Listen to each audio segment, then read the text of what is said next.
Hey guys, hey everyone, for joining this session. As was introduced, my name is Andrei. I'm co-founder and managing partner of DWF and DWF Labs. And today's session, I would like to spend this 15 minutes to show my and our vision, how the market looks like now, and what is going on behind these charts on the exchanges, and what the following trends are, and how people behave behind these candles and charts on exchanges, right?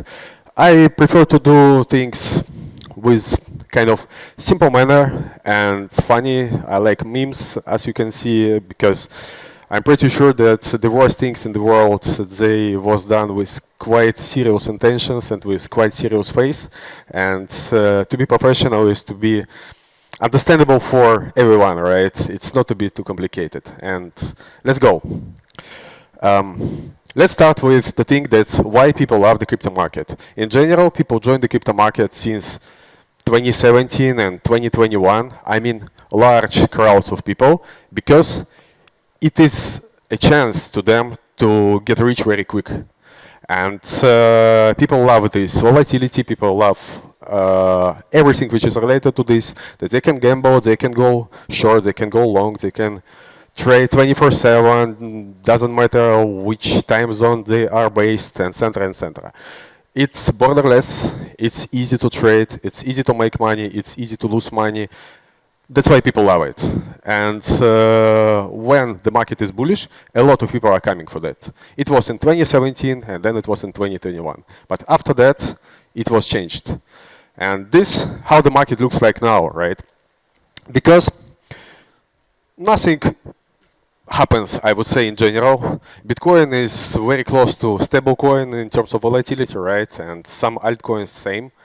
Altcoins behind like certain coin market cap rank are illiquid, and there is no spot volumes, no liquidity, and the situations looks like this.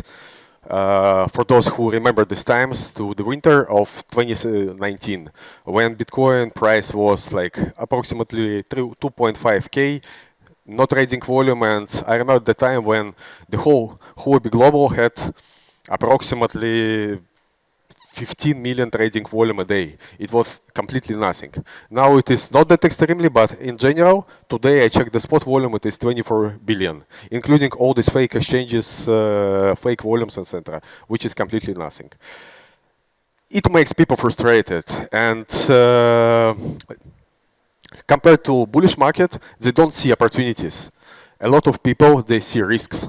And if 2 slides before you saw that you could get rich quick, with current markets, people see that they could kind of get poor very quick, right? And to be kind of like this dude at this chart, poor very fast, right? I suspect that he opened, I don't know, a long position or on BTC when it was like 30 with 100x leverage, and then it's gone, right? He needs to serve us in this McDonald's at MBS. It is not only about retailers, right? If we compare with institutional activity in the market is also decreasing. And the funds, I mean native crypto funds, they are also not so active now. If you compare how, let's say, a startup could fundraise on 2021, it was super easy to fundraise like millions, right? Just for a week or for 2 weeks. Now it is complicated, and activity is kind of dead. Less projects went to goes to exchanges, less IO, less launchpads, less high volatility, and because of this situation, no entry points, right? And if you remember this bull market, it's always ended by kind of crash. A lot of people are suffering because of losses. They have impermanent loss or permanent loss, right? But they're in red numbers.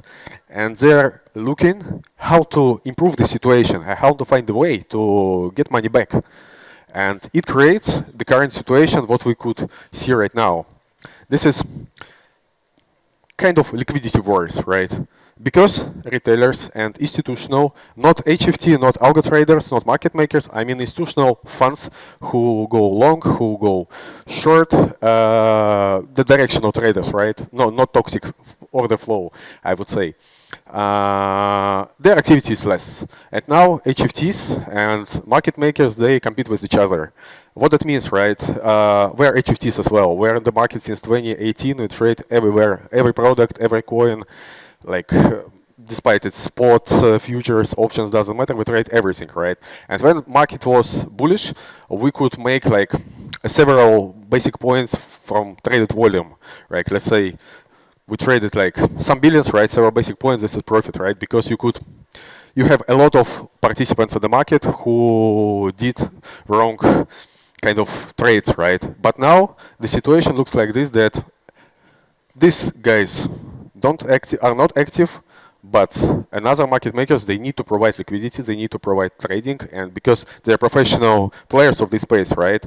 And the situation looks like this, that top ones, they compete with not top ones, and not top ones, they are slowly bleeding and leave the market. And we could see it's on liquidity on exchanges, that it's decreasing. Plus, some decisions which were done by SAC, a lot of market makers from the US, they made a step back, and they are kind of stopping serving projects, and it also affects the market because they were huge, and they are huge, right? But now they could do some kind of only prop trades, and it also affects the market, right? And the whole market, because of this situation, is getting smaller. But because of what was explained, right, we could see that people still need to trade. But because of the market is getting small, everything is being concentrated across and around like top coins. I would say that it's mostly, of course, top 100, but not all of them. And this is some altcoins which are, by some reason, nicely traded by people. I know people love to trade it. People love to trade it. Market makers and HFTs also love to trade it. It creates like liquidity. It creates volatility. It creates volume. And this concentration also affects the market, because if you could see behind this, let's say I would say like 200 to 300 coins from the market, the rest is dead. I could provide some example without the coin name, of course, but compared to the last year, exactly last year when we got started our kind of customer-oriented part of the business, not prop trading, we could trade some coins, or I don't know, buy or sell some coins for like 1 million a day or 2 million a day without any price impact, and it was easy. Now the same coins, it could be bought or sold from the market for 30K, and it would move the price for 10%.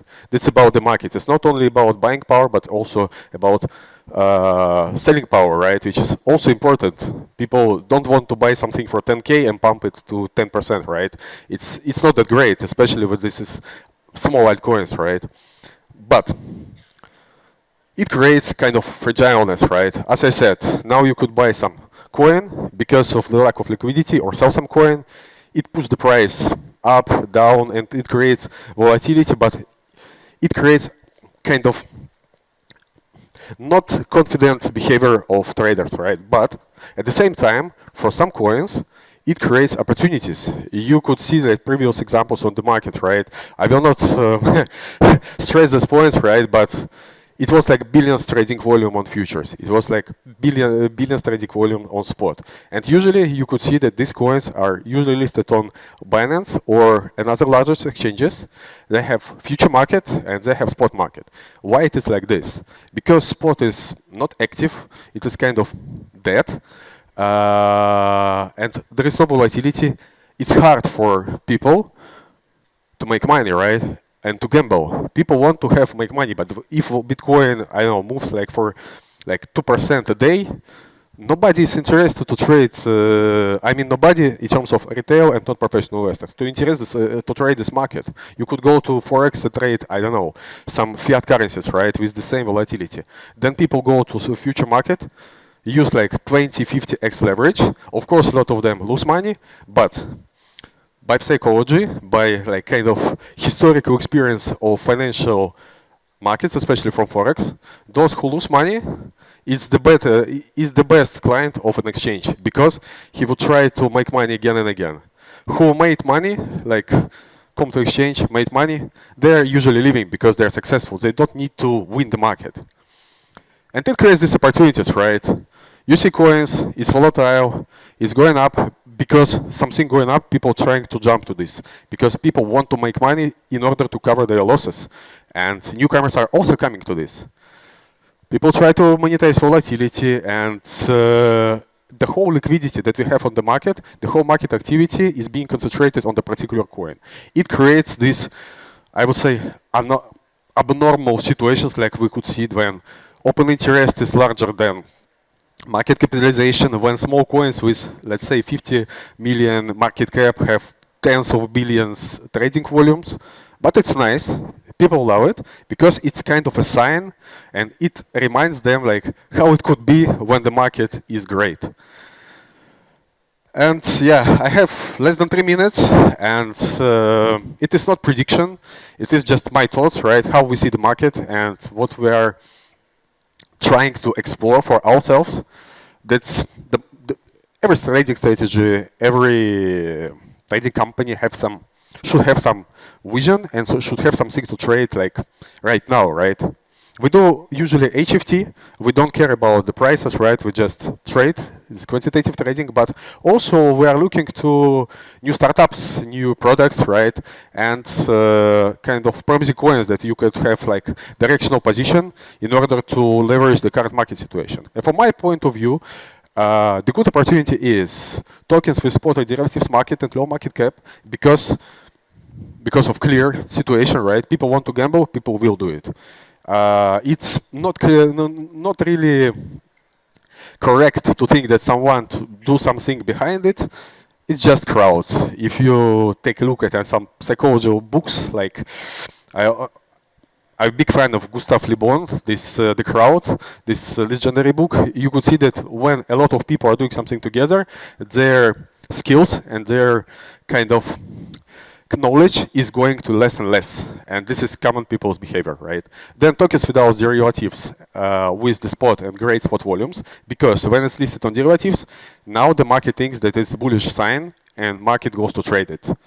Tokens with large decentralized exchange volumes, because it's clear, if it's traded on decentralized exchange, especially on Ethereum one, people should pay a lot of fees.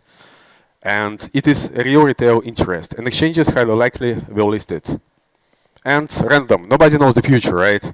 Nobody. And something could happen just because it happens. And regarding macro trends, of course, we also need to be kind of oriented to the future. And from my point of view, this market trends for the following maybe 1, maybe 2 years. I also don't know future. It's just my humble opinion. It is that Kero Labs, because it is about scalability. It is AI, because AI is the trend, right? We will see good examples in our industry soon. Telegram bots. Why Telegram bots? Because it's easy. Everyone use it. I don't know the quality of this technology, right? How it would work, but it has a lot of people, a lot of retailers. It should work. Digital identity, of course, because we are moving to the Web3 world, and it should work nicely. Decentralized derivatives and order book DEXs. Order book DEXs should provide CEX level experience. Decentralized derivatives important because a lot of exchanges are trying to implement KYC, but some people who are crypto native, they want to trade without it. Meme coins, because this is a culture. You can not cancel the culture. People love it because meme coins is the pure alpha, right? Nobody cheat you that he will do something. It's just you buy or you sell. You just believe. And option market. Options is complicated. It's not about decentralized options. It's about option market itself. Because if you take a look at traditional market, options are kind of 30 to 40% of the whole derivatives volume. On crypto, it is still 2 to 3%. The potential upside is huge. And when bull market, nobody knows, but we could only believe, right, and try to do more right decisions, right, than wrong decisions. It's easy to say, but hard to execute. That's why, please, do your own research. It was not a financial advice, and don't trust anyone, right? Just trust your opinion because you're the only one responsible for your funds, your income, your money. Thank you so much.